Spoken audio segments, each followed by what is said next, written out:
This is the Ask Faleskini podcast, where the modern economy is discussed from a skeptic's perspective.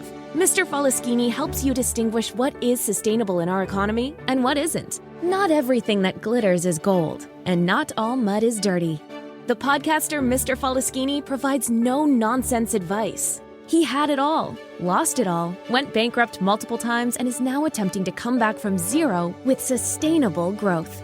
There are numerous coaches and preachers on the internet that preach about positive thinking and how life is all roses if you just care to see it that way. Well, Mr. Faleskini is definitely not one of them. We recommend you ask Faleskini to keep it real. He discusses the darker side of the current economic reality, the side that's more important for your personal and business finance. His first intention is to help you keep what you already have. Not to be a complete party pooper, Mr. Faleskini will also hint at the earning opportunities in the economy today. In order to please the almighty algorithm, please like, share, and subscribe. And now it's time to start taking notes. The mic goes to the podcaster, the one and only Mr. Faleskini. Welcome to the Ask Faleskini podcast with a guest.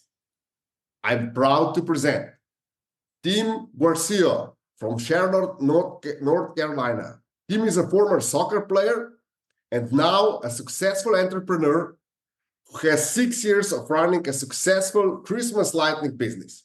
Tim, please tell us more about yourself. What is your story? Yeah, thanks for having me, Peter, and all his community. Happy to be here.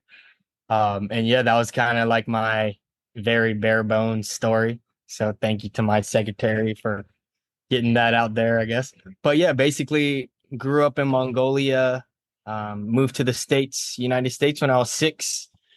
And then from there, played soccer all my life, played pro soccer, played college and then pro, and then got called up for the Mongolian national team. And then I found out that I wasn't making, I like to say, Ronaldo or Messi money. So I decided to start a couple businesses, and the one that's most successful right now is a Christmas lighting company, which we do about $500,000 in about 2 months. And then that's all fully automated or delegated to all my employees. And then now I'm in the investment world where I get to connect different fund managers and investors together to meet their financial goals. So that's been good. Really interesting story. So how did your professional athlete background help you in business? Could you transfer any of that discipline, any of that focus into your businesses? Yeah, of course. I think the biggest thing that I learned is not, I guess, just some always hard work. Anything you want in life, whether it's business or you want to be a good achiever in your career, or whatever, you just need to always do the work and have an action plan. And then also, working as a team, being able to not only do your part and excel at your part, but being able to work together as a team to reach the common goal of financial success or game success. I'm really interested in one topic specifically. In football, coach is extremely important, and your manager is an extremely important person. How is in your business? Do you have a coach in your business, and do you have a manager in your business? Yeah, that's a really great question. So yeah, I guess sports and soccer, football can all be related to business as well. I've probably invested 100,000 to 200,000 in just investing in myself from different coaches and learning from different business coaches. So that's always important, and you get to learn from them. And then you also need, since you're a business owner, you also need someone to be able to do the work for you. You can't do everything and manage everything. So you need to have a manager there to be able to help bring the vision together and make sure it gets done. Do you feel like a captain of your team in your company? How do you feel about yourself when you're owner and director? How do you feel? Are you a captain of a team, or are you a goalkeeper? How would you describe your position in the company? Yeah. That's a fun question. Yeah, I would say definitely um whoever is appointed the CEO is usually the captain at the end of the day. You need to be able to trust them to make the calls. I would say I was a CEO or I was that captain and I still am. Your business is going to go as far as the manager or coach or captain wants to take it. So it relies on you and how far you want to take it. I guess one thing that I see myself, I could be like center attacking mid or center mid. I help out in the defense, I help out in the offense. I just help wherever I can. And I think as you excel in different businesses or in life, you end up realizing that you basically you get paid a lot of money or you get paid what you do, depending on the problem you solve. So yeah, I'm sure we get paid to just solve a lot of problems. Okay, so can you tell us more about your investment business? How is this developing? How does this work? Yeah, it's an investment firm. So I was trying to figure out how I wanted to grow the home service business nationwide.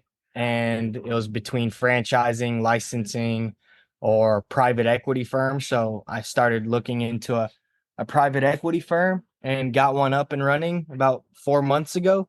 And that brought me into the investment world where I'm connected to while the team is building that. I was able to build relationships and connect with a lot of investors, a lot of fund managers, and be able to be in between connecting them. So that's been really nice too, so that they can reach their financial Is that goals. a commission-based business? Do you get partnership in companies? How is business structure? Where's your added value? Yeah. So my added value is just the fact that I have a really great network. I'm able to talk to people. I'm hungry to do well in the industry, but I also know sales knowledge and business development knowledge. One thing about securities you have to be really careful is um, they have a lot of compliance rules that you have to follow. Mhm. So you always have to be careful of what you say to people or investors and what you do. And yeah, usually I get equity and some usually I get equity in a business and then able to make that work. So I get to be a It's great. business owner. Are you taking any of these companies public? Not, I mean, I've been in it for less than a year now, so Mhm. not that I know of, but I know a lot of people in my community and my network that has taken businesses public. So maybe that should be a goal of mine. Okay. Who's your perfect client? My perfect client right now, I'm not really looking for anybody, but I really just love meeting people, whether you're an investor or a fund manager, or yeah, you're an institutional bank or family office. I'm connected to a lot of different deals and funds that as an investor might be good for you and might help you reach your financial goals, or as a fund manager, I'm able to help you be connected to whatever else you need to make that successful, or a person, What's maybe the, even a role. what's the minimum investment right now with your company? Yeah, right now we don't really take any investments. Mhm. We work with institutional banks, um, and we work with a couple deals. So I guess we have a bunch of deals. So if you ever just wanted my suggestion, I could just pass over, connect you to some fund managers. I don't get anything. Mhm. But just I've been my first year. This is my first year, and I told myself I'll provide as much value and give as much as I can. So maybe it won't last. I mean, maybe so take advantage of the year while you can. Uh, Peter's podcast community. If you ever want to reach out to me, have any questions, whether it's business, life, investments, I can't give financial advice, but I can connect you to people, whatever. Okay. Do you see yourself as a coach in the future? Because you have such an inspiring story from pro athlete to investment business. Do you see yourself as a coach so that you can consult or coach people on how to do it? Yeah, I see myself as a coach every day, whether it be for my brothers or for my family or for people that I care about. Um, and I have had a couple coaching programs, sales. I have a book, Honest Salesperson, but I have a sales program and a how to do a Christmas light business program. And it's not that I don't want to do it. It's just ends up being like a job more than anything. So I just help people for fun and if they need help. Cause like I wouldn't be where I am today without all the people that's helped me. Mhm. So it's important that if someone asks for help that I give them back. Now I can't give you an hour every day, but I can give you a message back every once in a while. Okay, so if any of our listeners would like to start Christmas lighting business or investment business, they can just reach out and talk to you. Yeah. Or yeah, definitely reach out to me if you're having issues. I mean, there's so many resources out there too. I'm just whatever problem. If you see something that I can help with, definitely reach out. Mhm. So, what do you think is the most important lesson that you learned in your business career so far? Yeah, when you embark on this entrepreneurial or business journey, you actually embark on a journey of self-mastery. So you can learn, I mean, I've I've invested hundreds of thousands in business development, whether it be professional sales, professional marketing, uh, training for my employees and staff or team members. I've I've invested a lot in myself for personal growth, therapists, coaches, whatever. Um, so I guess just some of the biggest things I've learned are just like sacrificing. You get to be here, you have to be able to sacrifice a lot of time and effort, and then just hard work. At the end of it, you're going to come to a road where the work either needs to be done or it's not going to move, and you have to do it, or the business isn't going to grow. So, how important is therapy in the whole scheme of your business? Yeah, uh, I think therapy is really important in all aspects of your life. Being able to talk to somebody about it, and I've done both. And yeah, it's just good to be able to. I think the biggest thing therapy. I think it's just getting a perspective from an expert. Mhm. So if it's a relationship, there's people out there that all their whole life they've devoted to relationships and learning about it and how to have a good one. So you have to respect that and you should pay for that. Or there's people, therapists or business coaches that devoted their whole life to business and whatever it may be, and you're paying for their experience and their perspective. They've experienced things that we haven't. They know things. They are experts in things that we don't necessarily have time for. Um, so that's what you're really paying for. I know you're also a sales expert. So, where should entrepreneurs start? Should they start with the sales training? Should they start with the therapy? Where should they start? What's your take on that?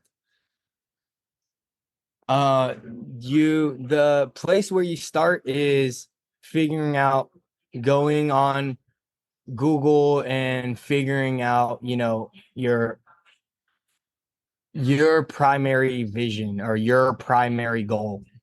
Like people will go out there to be a business owner to make a lot of money, but and yeah, that can only take you so far. But then when you have a different why or a different purpose, like my family or me being an immigrant and being able to uh make the most of the one life I have, or me, or probably like you, Peter, you have a community that cares about you and wants to listen to you. And now that's your goal, to bring your community great people and good advice. So your number one thing to start off with is, one, figure out why you're doing it and what you want to do, and then go from there.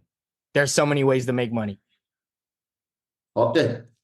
Thank you for all these insights. Is there anything else you would like our listeners to take from this interview? Are there any quick tips or even trade secrets that you can share with us? Yeah. Well, I mean, one tip I would have to keep saying is just Peter's community. Keep listening to him, and be involved. He's a great person and probably works hard. Things in business, just it's going to take a lot of sacrifice. Get to know why you're doing it first. And industry insider, yeah, I guess my biggest insider is, if you don't do the work, then you're not going to get it done. A coaching program is really important. It allows you to, one, be connected to a community, but also have a coach that can help you get there. And then also just keep doing, just you're going to come at certain points in your business journey, you're going to come to points where it's going to really challenge you. And those are the moments where you either step up and do the work, or you go down and the business dies there, and it's done. Thank you for all these insights. And where is the best place that our listeners can reach out to you? Yeah, I'm on LinkedIn, Facebook, Instagram at Tim O. Guercio. I'm the Asian guy, Tim Guercio. I'm the Asian guy with a red ring around his profile picture. So probably only Asian Tim Guercio you'll see. Okay, I'll put all the links in the description below. Thank you very much for your time. Thank you for all the wisdom that you have shared. And thank you, Tim, for being my guest tonight. Yeah. Thank you, Peter.